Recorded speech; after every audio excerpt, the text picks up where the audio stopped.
so you can upload them online. So when I have to edit them. Oh, it'll short. Okay. You can always say. Hello,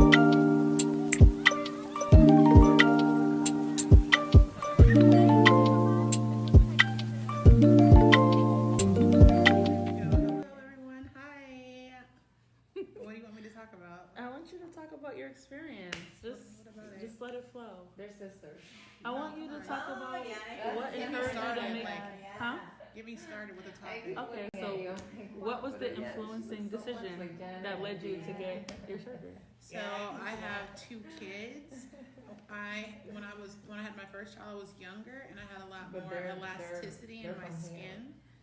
When I had my second child 13 years ago, when I was first pregnant 14 years ago, I gained about 60 pounds, and honestly, I was just never able to recover, my abdomen from that experience. So I've just been waiting, for the right moment. I've been researching doctors. I initially started looking at American doctors and realizing that I didn't really want that boxy look. So like I was saying, I basically wanted to find something that offered a more contoured and defined look. And a friend of mine let me know about surgery, medical tourism, excuse me. And so I had already kind of knew about medical tourism in Mexico because my ex-husband had a bariatric surgery over there, but I wasn't familiar with the medical tourism plastic surgery piece of it. And so a friend of mine said she had been looking into body work and she was going to go to the Dominican Republic, and I thought, wow, it sounds really risky. Well, you hear stories all the time about the Dominican Republic. Even more. Good and bad, right? Yeah. Yeah. So I, over the last 5 years or so, I've just been intensively researching doctor after doctor, joining multiple groups, doing the research online, following the establishment of the board certification process in Santo Domingo. And how did you do that though? Like, what website did you look for? It was called, Was it Real Self? for the board certification piece of it? Yeah. No, it was called the Society of, what is it called? Society of Physical, I have to, we'll put a link. It's a specific website where you can go and determine whether or not your physician in the Dominican Republic is recommended by the Society of Plastic Surgeons here. And a lot of them are. That doesn't mean, that's the first step, but that's not the last step, right? Because they could be board certified, but they could still have quite a record of deaths, mishaps, botched surgeries, and things of that nature. So you really want to get first-hand experiences. I think the way that I gained the most trust in my doctor was through the Facebook groups that I joined with actual real life patients that were able to share their testimony about their experiences with the doctor. That helped me, to give me confidence to choose that particular physician. So once I kind of zeroed in on that doctor, who was Dr. John Paul Gudicelli Saba, I reached out to them. One thing that I will say is that they get a lot of inquiries via email. People want a lot of quotes. There's a lot of tire kickers, right? So if you're going to reach out and you're serious about wanting a quote, what I would recommend that you do to get an immediate response is put deposit ready in the subject line with your quote request, and that will get the attention of the administrator, and they'll get back to you and ask you to send pictures. They'll ask you to send it back, and if you're deposit ready, you send the deposit via Zelle or Venmo or something like that, and then they confirm a date. Well, they give you a couple of days to choose from, and then you confirm the date that works best for you. So I reached out, I think it was in April, and am I telling too much? No, this is all perfect. helpful stuff. Okay. Yeah. So I reached out in April, and I basically said that I was interested. I was deposit ready. She asked me for the pictures. I sent the pictures. She gave me a couple of dates. I confirmed June 26th. I sent the money, and I confirmed June 26th. And then from there, it's just been a matter of preparing. My actual surgery was on June 25th because I arrived. They want you to arrive like 2 or 3 days before so you can prepare with labs.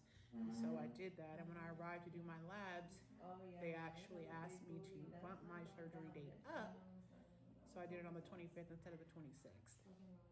And that's it. I got a, what did I get? I got a tummy tuck, lipo 360. Can we see?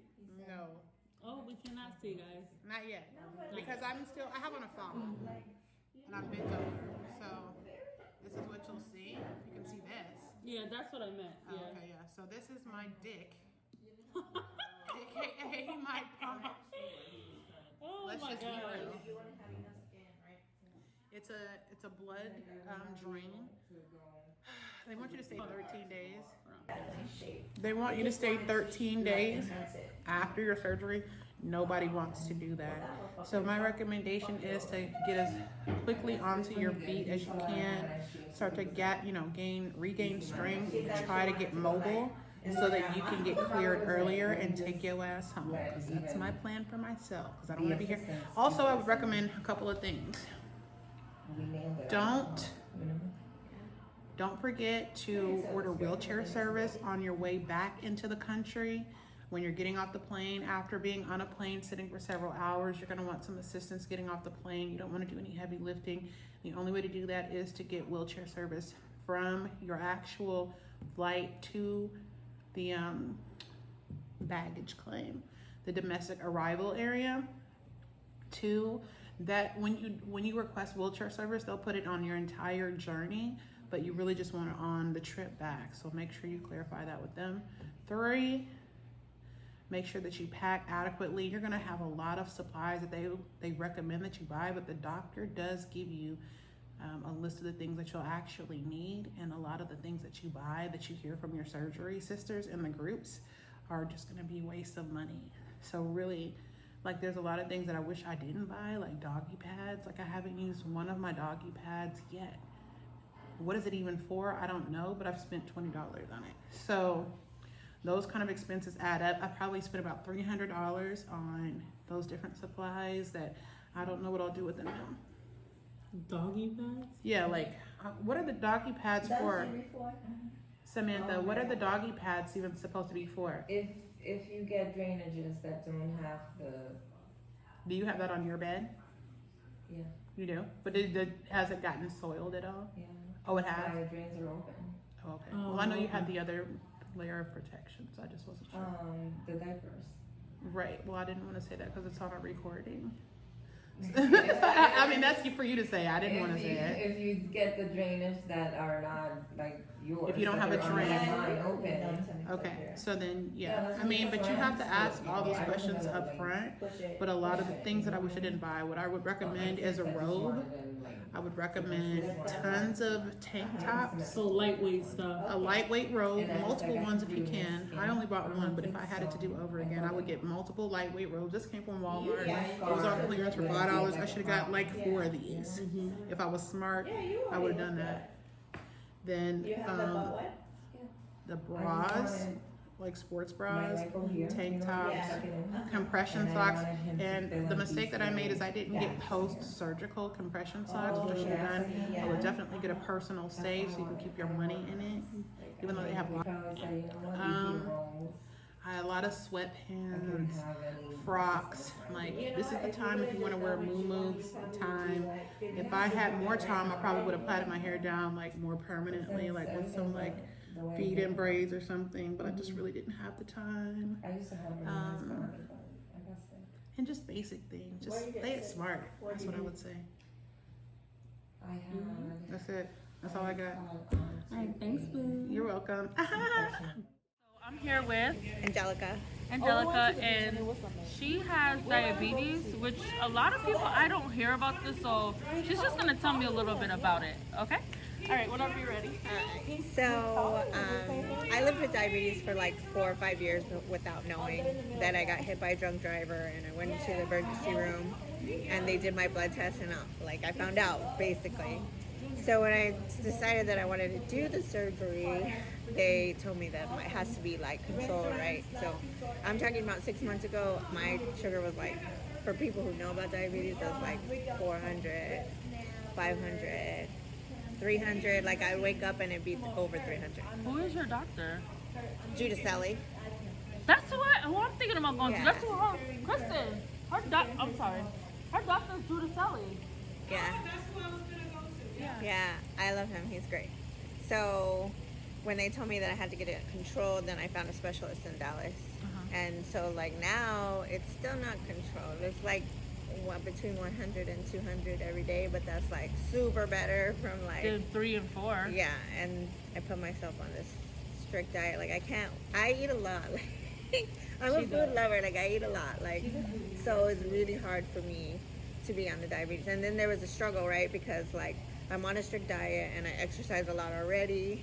So I was already losing too much weight, and then so I had to even stop exercising before I came here because I was already getting too skinny.